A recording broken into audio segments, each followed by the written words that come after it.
to become aware of this and get that under control. Susan already got that book, Crucial. Yeah, I got the Crucial Conversation. It's Yeah. a very good book. We are reading together. Actually. Yeah, it's an excellent book. Do you have it? Yeah, on Kindle, I think. Look, solution mode doesn't always work. You don't always find a solution, but it rarely does any harm. Blame mode practically always does harm. It is practically always destructive. And the people who do solution mode, the advantage that comes out of that is your problems get solved. Right? Why is it sometimes disappointing with solution? Because sometimes you can't find a solution. Solution. If the problem is how do we avoid declaring bankruptcy, sometimes you declare bankruptcy. Right? Sometimes there's not a solution. So no solution is also one of the solution for solution mode. Yeah, If you are not in blame mode. if what you wind up with is this can't be solved, or at least you have figured out that it can't be solved, now you can at least say, okay, then mitigate. Can we mitigate? You know, at least you know what's possible. But why do you think people stay in blame mode? When people do things over and over, it is because there's some sort of emotional payback. What do you think the emotional payoff is? Because their problems aren't getting solved, right? And it's not leading to happiness. It's not leading to peace. So why do people stay in it? Sinful. Isn't it sport? Stress. Do you know what? That's really my first thing, drama. And I think most pastors, you can disagree with me, but I think most pastors have had the experience of, this is the biggest reason I'm not a pastor, because I don't deal with these people effectively. It is pretty common to have at least one woman in the church who just causes trouble. Because if there's not any trouble, I don't know what's going on in their head. They act like if there's not any trouble, they're bored. Yeah. You know? Drama people, yeah. And they get drama. They get to be the starring role in whatever's going on inside their head. Revenge. There are people that even if they destroy their own life, as long as they can destroy the lives of the people they hate, they're good with it.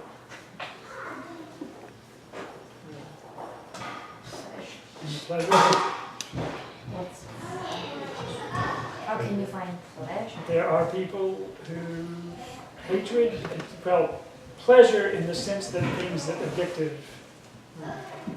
So maybe not the pleasure of hatred, the addiction of it, but there's a type of pleasure in hatred.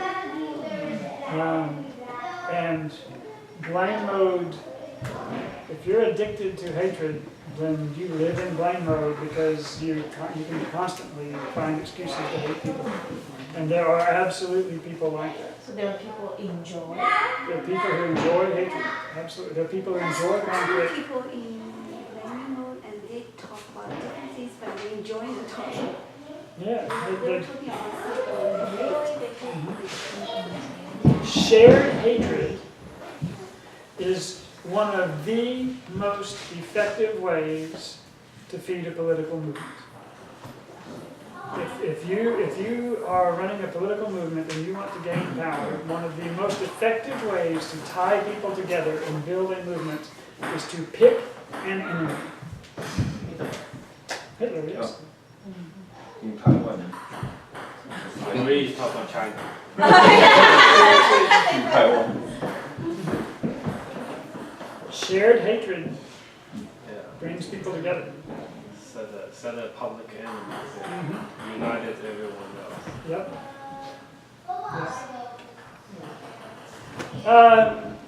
Quickly, how to tell if someone's in blame mode. First of all, is anybody angry? That's the first sign. Actually, the easiest sign is anyone using the word blame? Right. Another sign is fault. Anybody who's using the word fault is in blame mode. If almost always. So sometimes you'll hear someone say, I'm not blaming you, but you've got to admit it's your fault. But when we talk You're to dealing with kids- somebody who's a pretty nasty, skilled verbal warrior right there. You have to watch, seriously, you watch your words around someone who's willing to do something like that, because But it's a when we nasty trick. sometimes talk to kids, we need to let them know. Yeah, the accountability, Yeah, somebody have to yeah. be Should we accountable, right? point out to kids, hey, this is really calm? So, I mean, you get, it's not 100%, but even so, if I was talking, what I'd usually say is, do you see how what you did has caused this to happen?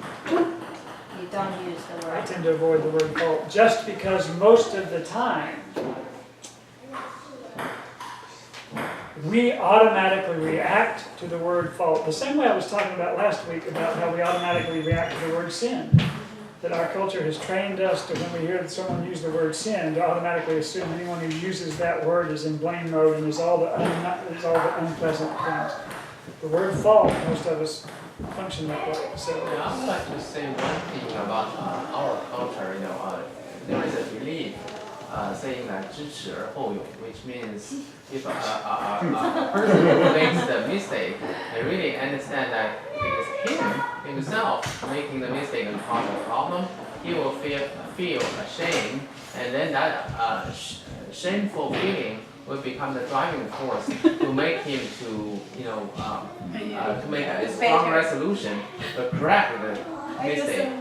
So that turning that shameful feeling into a driving force or courage to face to the problem. So and it's really kind of being promoted, in that way, So so it turns that I don't know. I mean, it's contradictory to this one, but for a long time, it was believed that pointing out a person's mistake, making himself being 那个我在为你好。 it's being taken as a positive method to educate the young people. because China is a face culture. Face country face. No, But I I'm serious. think the important thing is actually those people, they should realize by themselves. Mhm. And then that could change to the driving. And it's even further. But if you point out, actually, if you point out, if you want him to realize, And from then. there, to Japan, Japanese people borrowed that idea from the Chinese, and it pushed it even further to the extreme. So the Japanese culture is purely like 耻文化, it's the culture of the shame. Yeah, so that's why you see the supervisor slapping the junior one, yeah. But that is effective in producing outward conformity with the cultural norms. It is not particularly conducive to individual spiritual health.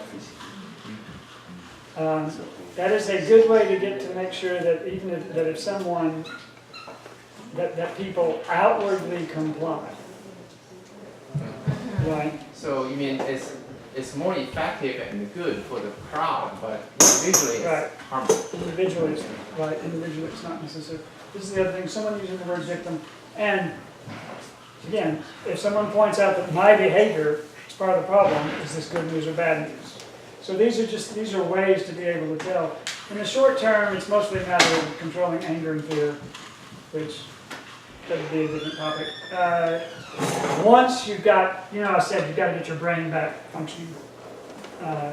Once you're back in that mode, you can take that table, and you can use that table to say, I am going to consciously try to focus on the success. I'm going to constantly try to be calm.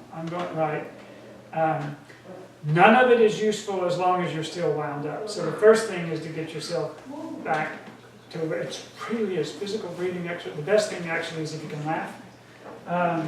To get your brain back online. Once your brain's online, you can sort of go through that table and say, I'm trying to do it this way or the other way.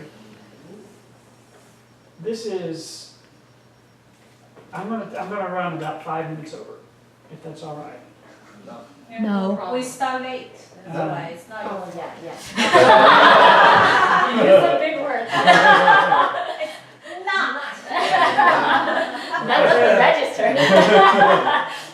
And part of the, oh, I forgot to bring the book. Huh? I forgot to bring the book. I promised to bring the The book. Karen- The Karen Horney book. So part of this is to explain what I was talking about. So, I mentioned this last week. Obviously, there's a matter of temperament. There's a matter of growing up in a family that functions in blame mode rather than solution mode. There are various things that can cause us to be someone who habitually is in blame mode rather than solution mode, which is not good, and we would like to switch. But if you're a blame person, step one is don't blame yourself. That's a big thing. Jumper always blames himself, and he thinks it's a virtue to do it. It's good to blame Because yourself. I feel it's not appropriate to blame other people. So the only guy. And I try to comfort him by saying that you shouldn't blame yourself, and his response It is, sounds like criticism. yeah, sounds like blame. he would blame me for So the Well, if I don't blame myself, then I need to find someone to blame. so again, you want to be able to figure out whose behavior is at issue. But if you can get out of the whole question of blame, that's better. So the first step is don't blame yourself, Because God is in solution. God is in solution mode, yes. Most of the time, it's either natural temperament, or it's family, or it's just flat out sin. And when I built this thing out yesterday, for last week, I was in a hurry when I got to this part, and I underplayed the role of sin. And I'm going to talk about the theories of a psychoanalyst named Karen Horney, who died in 1952. I am not endorsing her opinions about psychotherapy. She was trying to explain why people go crazy, why people have neuroses. I don't know how good her explanation is for why people are neurotic. What she did manage to do, I think, is to do a very good job of describing something that works very commonly in people who are just simple.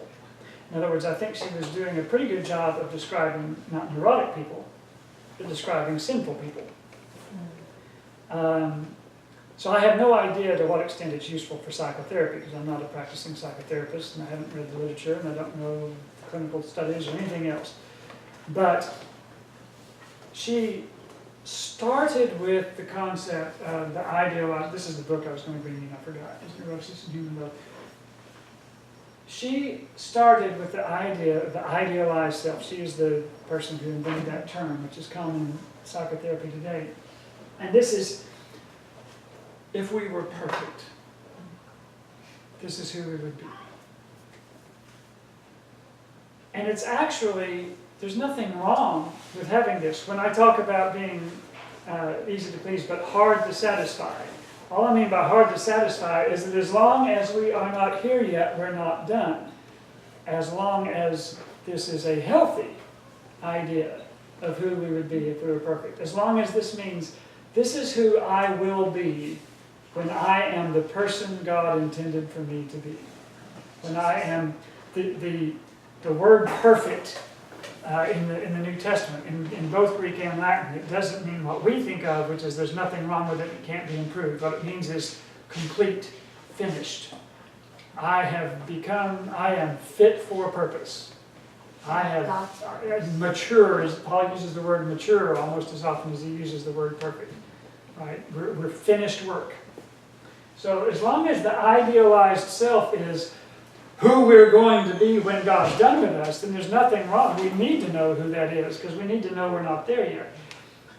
What Horney saw is that for a whole bunch of people, I think for even more than she realized, the idealized self becomes a God-like self, not that it's really like God, but that it wants to be perfect the way God is perfect. It doesn't want to be a perfect human being, it wants to be God in certain specific ways. God knows everything, so God is never wrong, So that person is never wrong. right? The truth is, even if we are absolutely perfect human beings, we will not know everything. There will still be things that surprise us. We're not going to be able to see the future or whatever else, right? But the God-like self wants to never be wrong.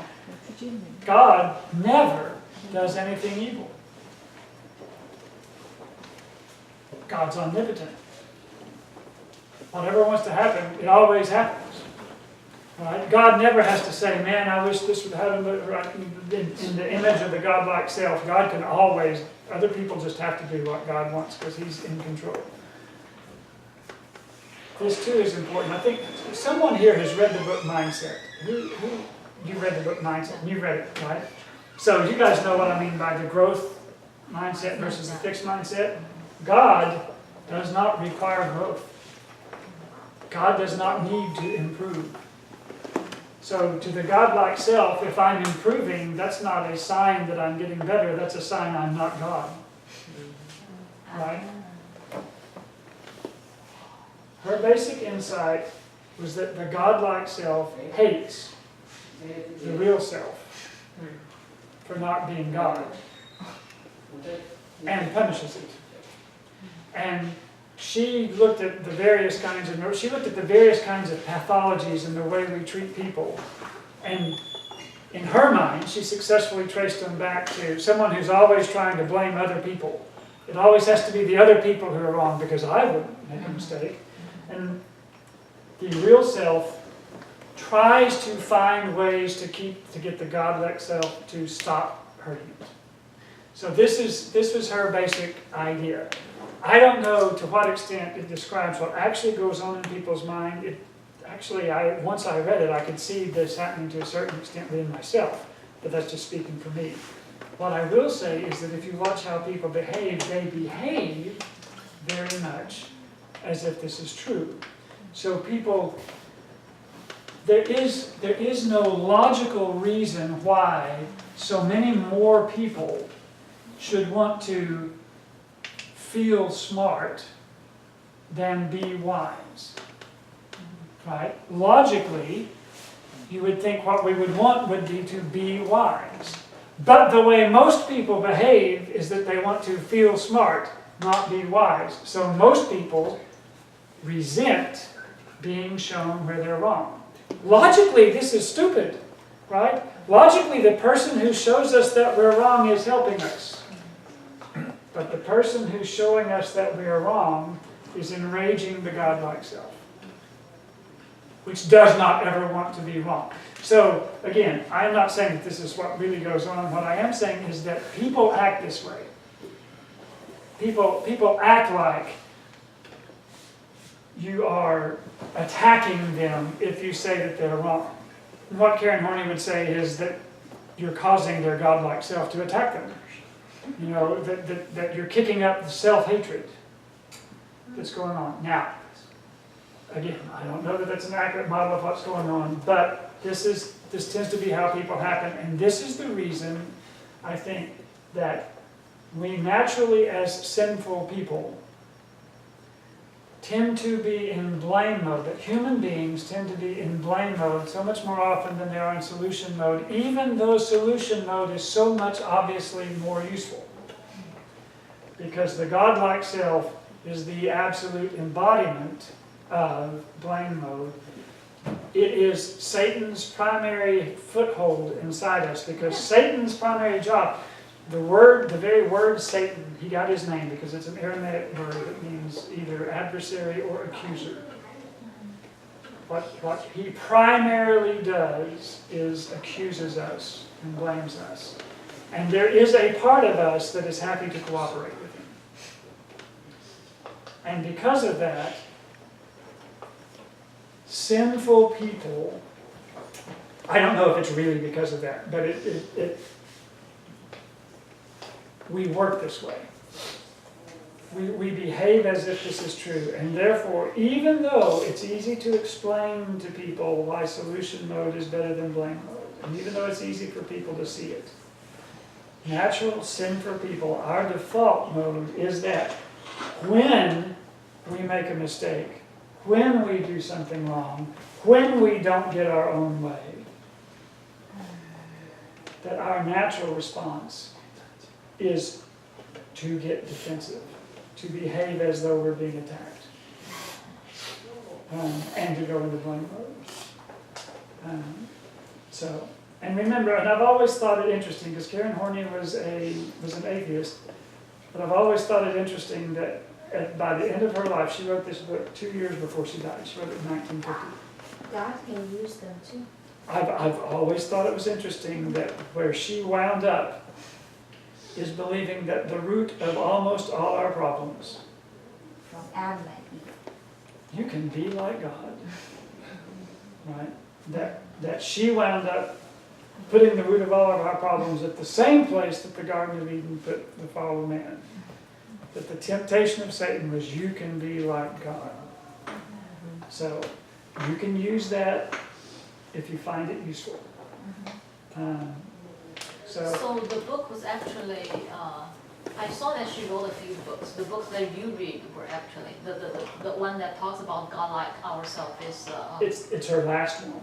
okay, She You went through several phases.